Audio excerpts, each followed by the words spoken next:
Parce que chaque histoire a son histoire, qui n'est pas l'histoire de l'autre histoire. Qu'il n'y a qu'une histoire politique à Congo, côté la sociologie. Biso bayaka, biso ba Congo, biso ba Ntandu, biso ba Mongo, biso ba Kela, biso ba Tetela. Et là, on est tinda ki biso tondi makoza la moto moko na niveau esprit. Ce qu'on totali. Après ça, totali sociologie politique. Tant que tu sanganaka, bokonzo tokanaka ezala. Ezala ki ya bokoko moko e konza bokoko mosusu ya balu e konza ba Mongo, ya ba Mongo konza balu ba te. Toboya ki bongo toloba ki bokonzi na biso to sangani wana e pesami na biso nyonso ba congolais. C'est que directement tout à royaume était tokei na démocratie auto bengi républicaine. Molimo na biso ezali république. Nyonso ya Congo ezali biso nyonso. Molimo na biso ngwana république, l'esprit de l'état. Na ndenge ezali ya biso nyonso. Eloko nini tokangi ini par le sort. Par hasard, hein? C'est le hasard qui a fait de nous Congolais. Et que le hasard là est devenu notre destin. Exactement. Qu'est-ce qu'il ne faut pas toucher? Quel est notre destin? Le destin, c'est que Dieu a voulu que tous ces gens-là que je viens de citer, bakoma, moto, moko na esprit. Esprit na biso, c'est que nous sommes une république. Donc, qui kondima tam kolomoko te royaume est à l'implanter na Congo. Voilà. Par conséquent, bo consignon césarien pas nani et pas peuple. Que mon toko ko exercer en côté, soko peuple te muto apesiye. Et que yo moto zubo konza peuple, okoki konginda te na famille on a régime na yo, na majorité na yo, konyokola ba congolais mosusu. Pe yo moto oboyi kozala elongola moto azali kokamba okoki kozwa manduki na yo te ba moyen mususu te pona kobotola ye bokonzi. Voilà. Tout dans l'article 5 de la Constitution, il dit que toute souveraineté appartient au peuple. Et tout pouvoir politique émane du peuple. Exactement. Dialogue au Tolimito Sala. Ce qui est violé l'article 5. Et c'est sous dialogue. Et comme tout pouvoir bien des leaders politiques, du pouvoir et de l'opposition. Depuis 1960, que des dialogues politiques, conséquences, le peuple congolais a été supprimé. Donc il faut justement tenir compte de ce que veut le peuple et les représentants du peuple qui seront à ce dialogue. Parce que toute souveraineté nationale, je veux dire politique, appartient au peuple. Et que tout pouvoir émane du peuple. Na molimo na biso tolobi, bokonzeza iso ya boko kote, eza bonzambe te, eza biso nyonso bayi mboka. Bokonzango tokopesa na nzela ya maponami, na nzela ya référendum, to na nzela ya vote. Mais c'est toujours le peuple qui est l'acteur principal. C'est toujours le peuple qui est l'acteur principal. To yokana bien congolais zolanda ngai. Tellement la makanisi. Pouvoir eza Congo te. C'est une partie du Congo. Pour majorité du Koloba, Congo est lingi au plus de 53%. Oui. Et Boyingaï, 49 kokita. Yo, odane na majorité, moza na peuple te. Ngai pe, nazane na minorité, naza peuple te. Peuple zali bisonyo tosangani. Na ba votant, na ba sodo ba votarate. Na ba Congolais bazaki na voyage ba voter mkolo wana te. Na ba Congolais ba kufa, na bazana mabuma ba mama na ba bimite. Na ba bebo ba voter mkola vote. Biso nyonso wana molimo na biso ali moko. Et dingi koloba ke soko moni mutabeti Congolais likofi abeti yo. Soko ki ba bomi Congolais na ese ba bomi yo. Eloko ne sala ke tokende lelo de dialogue totikala koyoka na pe kondimana te na molimo ke tsale limo moko. Ba américain ba koma place wana. Belge va comment place wana. Donc le Congolais a encore un travail de fond. Le Congolais est sous-développé spirituellement. Il a une crise de personnalité. Il a une crise d'identité. Et là, on a ce qui molimo ya Congolais politique. Et si qu'on l'a mis à noter, il y a pouvoir payer opposition. Bon, on a vu ce côté là qu'on kende libosoté. Parce que sous-développement, bateau de la gana molimo. Nous autres, il en a après. Ya liboso yango wana. Tant que tu reçois place wana na l'action mabeto sali na dialogue. Ce qui tolingi ce que le dialogue. Comité, dans nos dialogues et comités. Alors, il y a liboso. On a dit un futur. Qu'est-ce qu'il faut pas toucher? Il faut pas toucher à l'esprit qui nous a fait exister comme peuple. C'est-à-dire tout pouvoir émane du peuple. D'accord. Moli mwana siko tozokisi yango bana 60 tilelo. Mbala moko to salaki bo peuple kaka na 60 Lumumba azui bokonzi ya koyiba te Kasavu pe azui bokonzi ya koyiba te. Mais to bomi lisusu loko wana tozongisi bokonzi na dialogue ya Adolphe Musuta bengaki ngonga moko vertical. Ndenge tozali boye. Batu bakeko zwa manduki. Balobi tozali d'accord te na Tshisekedi. Tshisekedi abundi na bango bakamati Goma, bakamati Bukavu. Ekomi dialogue. Kokende kosola na bango. Na dialogue ele kamalamu. Na ele kamabe ezali koboma peuple. Oui, parce que l'important c'est d'abord quitter les territoires de la République démocratique du Congo. Balongwa, agresseur. Donc je crois que c'est l'une des lignes rouges à ne pas franchir. Ligne rouge à ne pas franchir, c'est-à-dire n'oubliez pas que ce qu'on a négocié, il faut pas FC M23 et que batikali na Goma. To sali le côté parce que Kagame nda tikali na Goma. Pour mokili mobimbe ndimaki ke oui bitumeza na Congo. Oui ba Congolais musu baza na kati, mais motindi penza bitumana ezali ba Congolais te ezali Kagame. Donc le dialogue, oui, mais sans la présence, l'occupation illégale, justement, des villes à travers les Congolais, mais ça, tu l'as bongo. Et que tu as une armée à ma caste, tu as une police à ma caste, tu as un service de sécurité à ma caste. Congolais au télémité na moli monayo. Il faut au téléma. Et l'autre côté, parce que pouvoir renégocier na rébellion, na agresseur, quand c'est dans la position de faiblesse. Agresseur, rebelle, à négocier à cause de la position à faiblesse. Or, faiblesse, il y a des bosses ezali na mutu. Donc, ceux qui congolais, si vous avez télémi que nakotika la sukondimate, nanda kunangai, na mote manangai, pembe nangai, moto akoloba nayo, nalingi bokonzi wana te, bazoza la mabeboye, to so aminduki. Dès que nous gagnons la guerre mentale, mentale en disant chez moi, non, pas toi la guerre. Il y a beaucoup de moyens démocratiques de revendiquer si je ne suis pas d'accord avec le pouvoir que j'ai moi-même donné. Marche, grève, manifestation publique, manifestation démocratique. Et l'équipe Mindou qui n'a ma casse. La preuve, au Monique signature, il y a le 27 juin et Kati Makamwebele. Et puis, tout ça, la résolution, on a 2773, au Ezoko. Obligé bango ba quitter mais ba raison mike ba FDLR résolution des Nations Unies bolongo ozui accord ya principe déclaration de principe to sala ki na Nations Unies na Washington avant to signer accord de paix ezala kini ligne n'est pas touchée l'intégrité du territoire national de la République démocratique du Congo. Bon, au Moningaï, je réfléchis comme ça, comme tous les Congolais. Signé, d'accord, Makamnou c'est signé. Et puis, délai moka de 90 jours, observation, observateur, batala, babongisa. C'est pas trop diplomatique tout ça. T'as toujours qu'on a dit la diplomatie, des photos que non, comme malé, mais Congo, hein. Ligne à Liboso, ma belle, ils étaient na miso ya moto. Tena mi balé intégrité physique à Congolais. Okoki ko silikate. Contre Bokonzi moko, mozui lisasi na yo bomingai.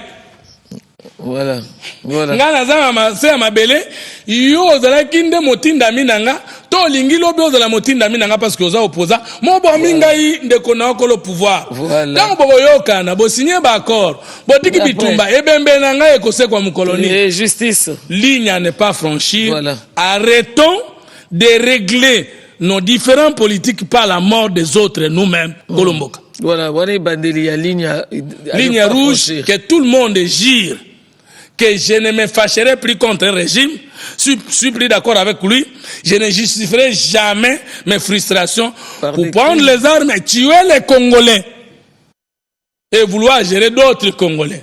Voilà. Et là, on a depuis 60, tu atteindre tes bateaux à l'Olendo, jusqu'à quand Tshisekedi va-t-il accepter de négocier Nasina bomi déjà 7000. Ayo quitté. Alingina boma combien? Oga, les combats ont repris.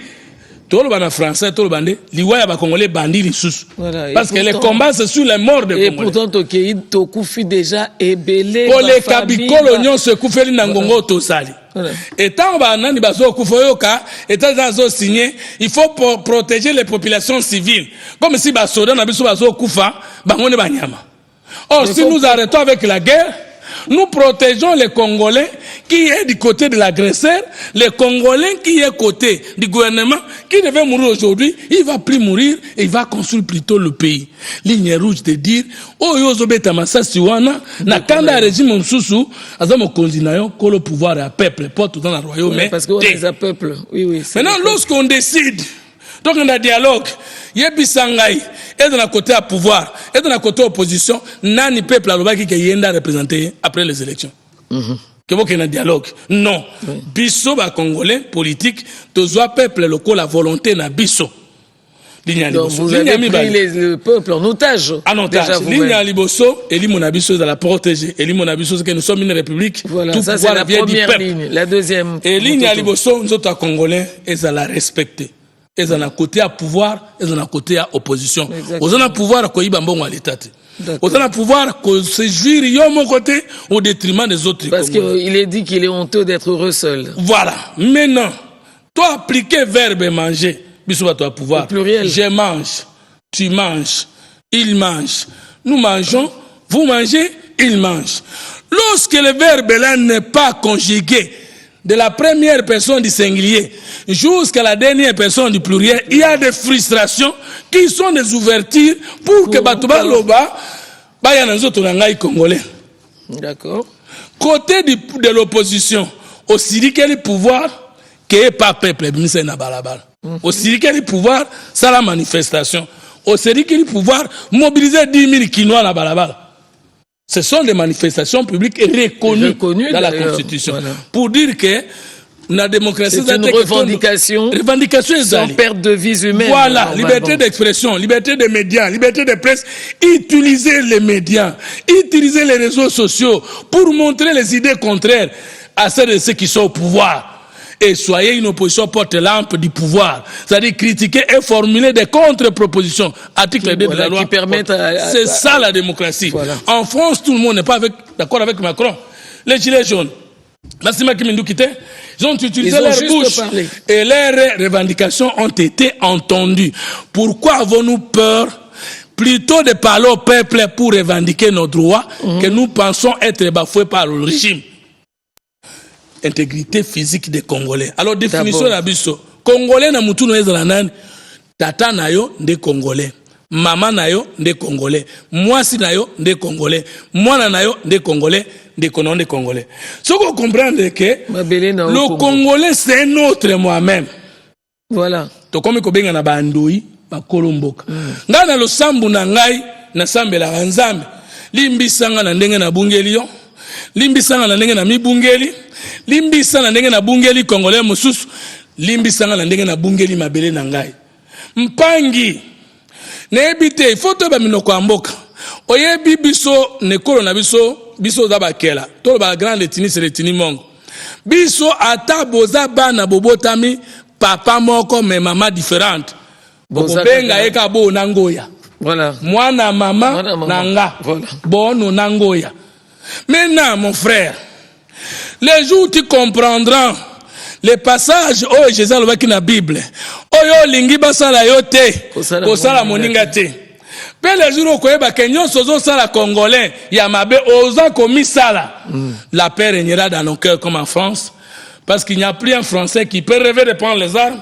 Voilà. Tu es un autre Français pour manifester son mécontentement envers le régime de Macron. Voilà, moi j'ai toujours dit, Fumutoto, il faudrait aujourd'hui que le Congolais ne puisse plus se compter comme ethnie, mais se compter comme frère. Parce voilà. Que ça brise aussi beaucoup de barrages, voilà. Beaucoup de retenues, d'arrière-pensée voilà. D'ailleurs. Yo zan Fumutoto kolo mabele. Ngana zan Fumutoto kolo mabele. Genèse chapitre 1 verset 26. Dieu dit, créons à notre image, selon notre ressemblance, qui domine sur les poissons de la mer, les oiseaux du ciel, les poissons de la mer et tout ce qui a mouvement sur la terre. Yom fumu, nga fumu. Tobi gana bandoi, Ce qui est ezali, au lieu de la face contre face, tous à la face à face, n'a pas qu'on a vu opposition ezalaka. Mais il n'y avait pas un groupe qu'on appelait opposant et un autre qu'on appelait pouvoir. Il faut créer un système politique. Mobutu n'a pas réussi à le faire. Joseph Kabila a ça l'a quitté. Mokonzi Mboka a réussi à faire un système politique. Le système politique est dans le cours de la Chine. Ce n'est pas la dictature. Ce n'est pas non plus la démocratie au sens vulgaire du terme. Bah créer le lengue moko ya kokamba. Mais le lengue wana et si quand ce sont mona moi lumière repeli o elingi mboka ba intégrer yango. Non ne le quoi tout ici ko salate. Mais c'est la troisième fois qu'il y a l'idée. Ils ont proposé. Ce qu'on t'a dit dans le régime, et ça que tu vas réunir qui na 60, na 65, ne bazo continuer. Bazé no bazo bima, bazo na mayele, bazo na conscience. Ozo yamba bangwa ebele. Quel est le système qu'on a organisé pour les recruter, les insérer dans le système d'intelligence congolaise? Fumutoto, là on est dans le wait and see parce que troisième dimension. Dimension d'accord, je voudrais dimension mi balé to batela nzoto na ngai. Boloko na yo nzoto na ngai. Loko bona lo banatigi aussi to batela mabele na biso. Mama l'intégrité. C'est que moto ya Congolais. To dona biloko misa to kosimba po to longisa Congo. Bon nzambe ya moto. Bon moto ya nzambe na bomboka ya lokumu. Okay. Moto akambaka mboka, notable ya mboka, na famille na ba mongo babenga ka nkumu, boyebi nkumu euti na verbe nini? Likuma ou likumia, qui veut dire adorer ou être adoré. Na makambo oza kosala ya lokumu pona mboka na yo. Mboka ya lokumu ekokoma mukolonini na Congo. Tozo kene malembe kimia pe tozo bonzambe na biso, ça dit molimo na biso, et uta na bakoko na biso, na don o batikela kibiso, l'ex o bapese biso. Les beaux cadeaux de la République démocratique du Congo. La meilleure des choses. Voilà. Je ne connais pas un beau Congo, un beau pays du monde comme le Congo. Ce que yo aussi Congo mobimbaneli monde batike la kiyo. Au comprendre que nous autres ya Congolais nous sommes dans la diaspora et dans la Kinshasa. Oyebi Congo na Belgique, na Bruxelles, na Koutoua to comme chuter ba Congolais malé bazo bunda. Na yeko pekisa eke moka shisoki singa likofi nelongi. Na tuno zokisi bozana mboka ya batu alongwa kuna ba moralité na wana mais Moïse ça c'est la Bible azalaki babwaki ye ba héberger na mona pharaon alie kuna akoli kuna plus de 30 ans mais tanga zole kakuti égyptien azobunda na mutu ya mboka na bango Moïse l'homme de Dieu n'a pas il a tué l'égyptien l'homme noir. Il est enterré. Selon Fumutoto ezakalisu. Non, baka toujours que soko bomi congolais o la kela mabe libela. Mais soki na bomi moto mosu pona obikisa Congo na sali mabe te pe na kotubela te. Moïse mutala kisinga biloko wana. Abomi égyptien akio kundaye. On est en train de chuter Fumutoto. Mana on chite wana. Lobi so azo le kakuti ba Israël te mbale bazobunda. Le message là. Boza bandeko. Boza na mboka ya batu. Bonyo na ndengo wana bo yoka bango. Qui t'a établi juge parmi nous? Voilà. Veux-tu me tuer comme tu as tué les Égyptiens hier? Qui t'a établi juge parmi nous? Moïse Ayoki Bwenda Kimaka, 40 ans, dans le pays de Madia. Voilà. Moukolonini, Tokodakola américain, Moukoloni Tokodakola israélite, pour d'abord protéger Congolais. Il faut unité, Mongo sans état d'âme, c'est ce que je disais au début. Donc, il faut être patriote sans état d'âme. Voilà, les interdits, c'est. Bonzambe na biso elimo bomoto na biso nzoto bomboka na biso mabele nga na zafu mutoto mabele obotama wana Basanga. Mabele onyati wana yeba ke tombe na yo eza na Congo yo nyonga mabele me yo kokende wapi voilà mabele mokonso RBC supporter sangwema ikamwa mabele. Donc ça c'est vraiment la ligne rouge, la toute première d'ailleurs à ne pas franchir. Pardon. Merci infiniment, Fumutoto. Évidemment, vous avez le message de Maître Arnold Badibanga qui te suit fidèlement et qui dit que c'est une belle logique. Nous devons travailler notre mental, esprit. Nous devons travailler nos habitudes et nous devons rester unis. Comme je le dis, on se compte plus en tant qu'ethnie, on doit se compter en tant que frère. Quand tu vois beau, maman, linga mystère à qui tu maman elebe Yolande. Mama sunga bisoto bo malingalo na chilubo na Kikongo yo, ça fera pas 2 ans. Tu créer un dictionnaire qui rassemble ces langues là, qu'on oublie ces bêtises là.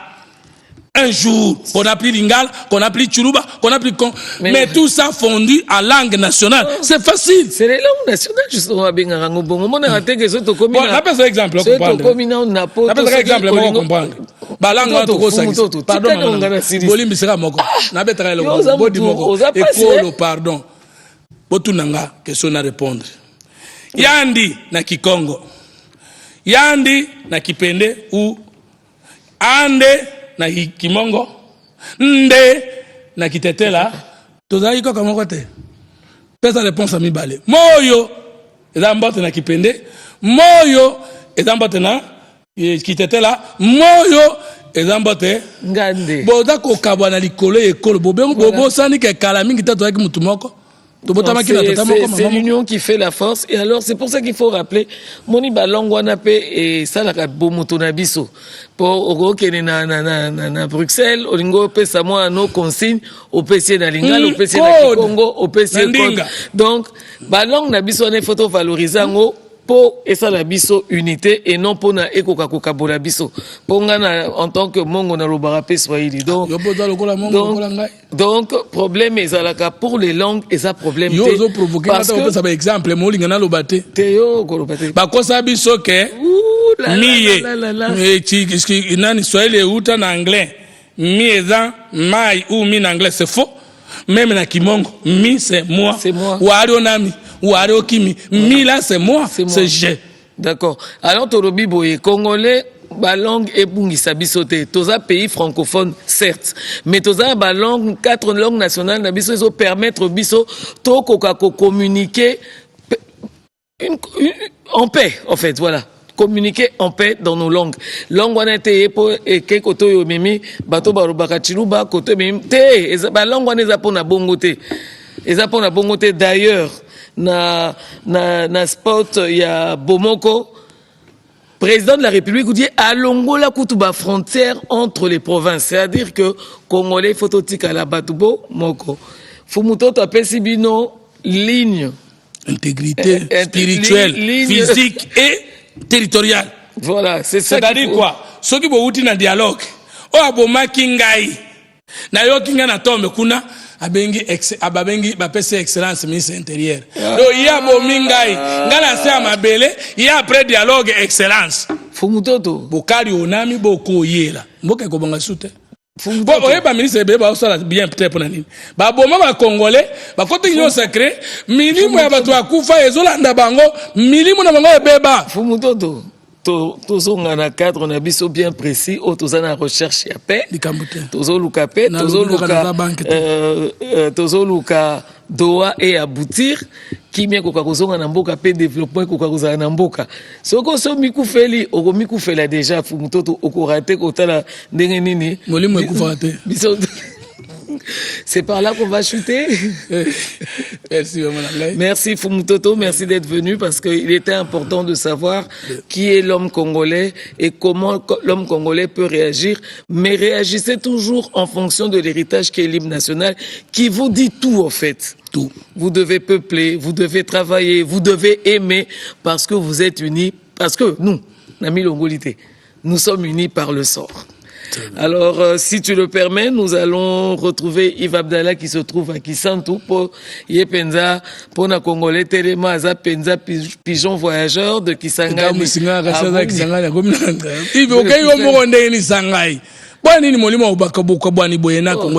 Ça, c'est une revendication patriotique.